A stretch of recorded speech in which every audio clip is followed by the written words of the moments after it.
Hi again, everyone. This video is sponsored by contribution from Anonymous, and here's her story. Hi, Ollie. I've been watching you for a long time, and your videos have been a critical part of my recovery. You are helping so many, and I hope you'll be able to make a living at this for the rest of your life. I have contributed to your PayPal. I was raised in a classic narcissistic home where I was a scapegoat. No need to go into detail about what it was like. We certainly know the drill. I ended up with both PTSD and dissociative identity disorder. It took 2.5 years of professional therapy for all the personalities to integrate. You may not be able to comment on this, but I'm taking a shot since you are from New Jersey and you might have known Jewish people, since a large number of Jewish people live in New York and New Jersey. A lot of Jewish people live in Florida too. Perhaps you have heard the joke, old Jews don't die. They just moved to Miami Beach. Yeah, they do. The narcissistic evil behavior I experienced growing up had a uniquely Jewish flavor. I grew up in an Orthodox Jewish home. My parents were very old world, kept kosher, spoke Yiddish, heavily identified with the Jewish community as the only community that mattered. My mother was a master of Jewish guilt. Do you see this cholesterol under my eyes? You gave me that. I had beautiful hair until I was in labor with you, and they gave me ether, and my hair has never been the same, and it's your fault. You ruined the best day of my life. If I ever tried to set boundaries with my mother, she would immediately become hysterical and perform before the whole family in her most dramatic style. She hurt me. She hurt me. I was the bad, evil person who couldn't get along with anyone. Her kind of quality of manipulation and guilt would be considered laughable to anyone looking from the outside because it was so childish and over the top. But the onslaught was deadly serious and effective from where I stood. There was no one to protect me and nowhere to run. I escaped when I went away to college and never lived with them again. However, the damage emotionally and neurologically had been done. It has taken years and years to unravel this mess. I now know that my mother was jealous of my giftedness and saw me as competition for attention from the rest of the family.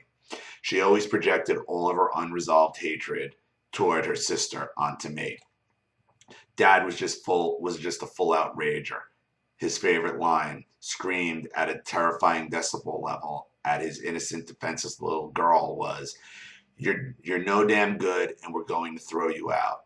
I think they just saw me as a useless eater who they were stuck with raising. My conception was an accident, and as a girl, I was the consolation prize. They wanted boys because, like in the old country, boys were considered the little princes. There is an old Jewish prayer that goes, "Thank God I was not born a woman." There was tremendous pressure to perform, to be brilliant academically, top musician, and of course, perfectly behaved at all times. I was never loved for myself. They never really knew me. But they didn't care about anything other than the narcissistic supply that would make them look good. Look at this brilliant, talented daughter we have raised. It was really a double bind. Be exceptional so we can bask in the reflected glory of your success, but we hate you for making us feel inadequate. Sounds like Charlene's story. I wasn't really human. I was a producing machine. But even with generating a ton of accolades and recognition, I couldn't win their love. Hell, there was no place to even be safe in that house. It was open season on me until I could flee permanently.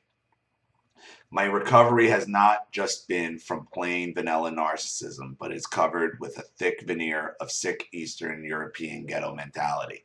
Much of that behavior has faded away as that generation has passed, but is still seared into my memories, embedded in my bones.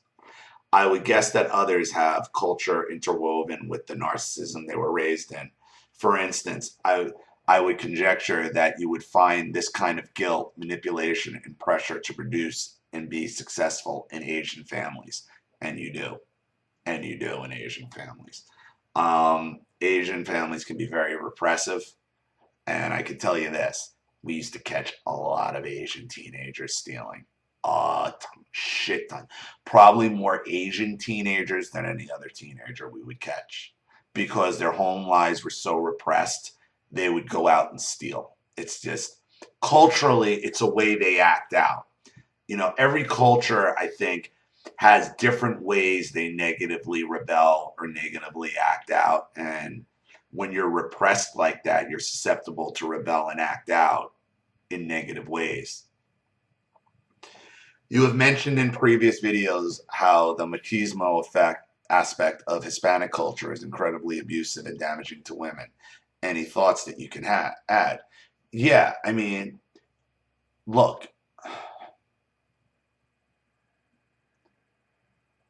Western culture is just different than other cultures. And you can, even though Israel is a Western culture, it's still predicated on an ancient religion. And whenever you get heavy religion involved in anything, you're dealing with narcissism because you're dealing with blind faith and manipulation. That's not to say you don't believe in God or you shouldn't. Okay, I'm talking about organized religions. Because what religions do, like Judaism, Islam, even is it sets statuses. You understand? Children are supposed to honor their parents. Okay, the woman's supposed to honor the man, so on and so forth. And they hang on that because, you know, it's an edict from God. And that's where you get the grandiosity from. That's where you get the entitlement from because, you know, this book we follow says so. And that's what we do. Now, in other cultures that are not Western cultures, and I'm not just talking North America. I mean, I am talking, you know, Europe for the most part was westernized. Okay, you don't have this protection of narcissism, this protection of abuse that are cultural, that is pervasive in religious cultures, that is pervasive in a lot of Hispanic cultures, even Black cultures. That's the difference. It's this machismo aspect. And look, I mean, we live in the what would be considered the hood every day. Charlene can't even walk out the door without being fucking catcalled by someone. Okay? And they're usually Latino or they're not white. And if they are white, okay, they're talking like they're not white. So, you know, that is, and it is damaging the women, you know. And as you all know, like, I am very into men's rights. But, I mean, we got to be fair on the other end of this as well, okay? Because this is the type of stuff that religions and cultures get away with if they are non-white. And you can think I'm a racist or not, but that's just the fact of the matter, okay? Because, you know, white people can't have racism against them. Jewish people can't really be racist because of the Holocaust or because of this or because they're from God. So it just becomes this frustrating mess that actually perpetuates the problem because nobody can speak honestly about the problems in everybody's religions or everybody's cultures, I think. Oh, one last thing. You might find this amusing. Years and years ago, I became a Christian. Yes, this nice Jewish girl who went to Sunday school and Hebrew school, bar mitzvahed, the whole 9 yards, became a believer in Jesus as my Lord and Savior. I'm a born-again evangelical. It was a genuine, thoughtful reflection conversion, and it was not oppositional behavior acting out against how I was raised. I hid my faith from my family for years until a scenario forced my hand, and I had to tell them. They disowned me immediately and forever. I would never have gone no contact with them. No one knew about no contact in those days. However, their going no contact with me was a great and wonderful gift from God. No more incoming. I was free to live my life and work on the serious damage they had perpetuated upon my gentle soul and malleable fried brain. My parents are both dead now. It is a relief. They can't lie about me anymore. They can't actively reject me anymore. My brothers have no contact with me because they believe I am a horrible human being. They are completely brainwashed. So be it. And so be it. You know, look, our stories are very similar, yours and mine, even yours and Charlene's. You know, and this bothers you because you got caught up in super religion. And I didn't grow up with, I actually didn't grow up with, believe it or not, growing up in Jersey, a lot of Jews around. There were very few where I lived in my town. And even though I lived very close to Manhattan in New York City, I mean, I was only like 5 miles outside the city. It's two different worlds.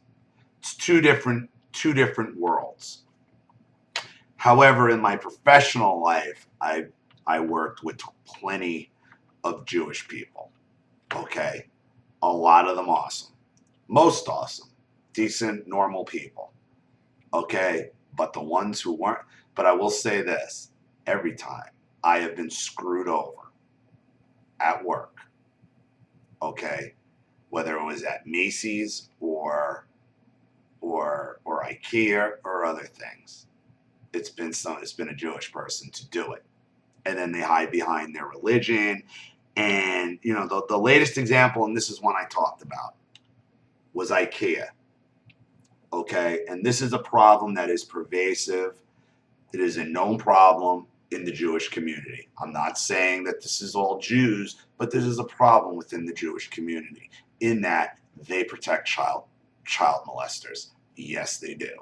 Yes, they do. It's another one of these societies who protects abuse, who protects child molesters, who protects incest, who protects all that stuff because being Jewish trumps all else. And that's what happens in a lot of these third world cultures as well, is it's all identity. Like what we're seeing in the election, it's all identity politics. It's all who looks like me, that's who I'm going to vote for. Doesn't matter. You know, and that's the cultural clash that the Western culture has with, you know, these new quote unquote immigrants, or in our country, illegal, because that's how they're coming in illegally. People who have no intention of conforming to American culture because American culture has just been made out to be racist, bigoted, misogynistic. Okay, did it have problems in the past? Some of it, of course. We amended the Constitution to fix that. Okay, but there's been this demonization of Western culture in general that permeates that. But getting back to, you know, the guy who did eventually screw me, who did end up screwing me over, you know, and I've told this story before, you know, had a guy working in the floor. I was informed that he had been arrested on child pornography charges, followed company procedure, notified corporate, found out. He got, long story short, he got all mad that I went to corporate because he didn't understand what the liability was. Mind you, this is a 50-something-year-old man with two children under the age of 10, and he needs it explained to him why it's dangerous to have somebody who's out on bail for streaming, for 26 counts of streaming child pornography under the age of 12. Doesn't matter what they do. That's that religious protection, that people who follow their religions, where that's what matters first. The religion comes first. The culture comes first. What you look like comes first. That's what all permeates that. And it's dangerous. So your parents and your family disowned you because you weren't one of them anymore. And you know what? They would probably disown at that point anybody who would leave the Jewish faith. Why? Because as long as you're Jewish, they can use their guilt, their religious guilt. You're one of them. You're not going to talk. You're now a liability because you can't be trusted anymore. Because you don't see yourself as them. you put what's right and what's decent over being able to identify yourself as a Jew. Okay? Those are the type of religious narcissists that you have to look out for. Those are the type of cultural narcissists that need to be cut out. People whose only concern, when you boil it down and you get down to brass tacks, okay, they're only doing based on, are they like me? Are they a part of my group? And if you are, there's nothing you can do that would have that they would turn on you. Okay? The only thing you could do is leave the group, is what you did. Because now you're free to go out and tell your story to whoever you want. You're not one of them. You can't be trusted. So, thank you so much for your contribution. I hope this helps. Thank you for your story. I appreciate it. Thank you to everyone who's watching. And please understand, I am not categorizing all Jews. So please do not send me messages that I'm some kind of anti-Semite or a racist. Okay? But none of this ever gets solved until we can all call out our own issues about our own cultures and ourselves. So if we can't have honest discussions about it, why bother? Leave any opinions or advice in the comments section below. And again, if you want your story read on the channel, you have a topic you'd like me to cover or a narcissist you'd like to expose, you know what to do with the PayPal and my email links in the description box. I'll have the video right back to you. This is Ollie Matthews. Thanks for watching. See you all again soon. Bye.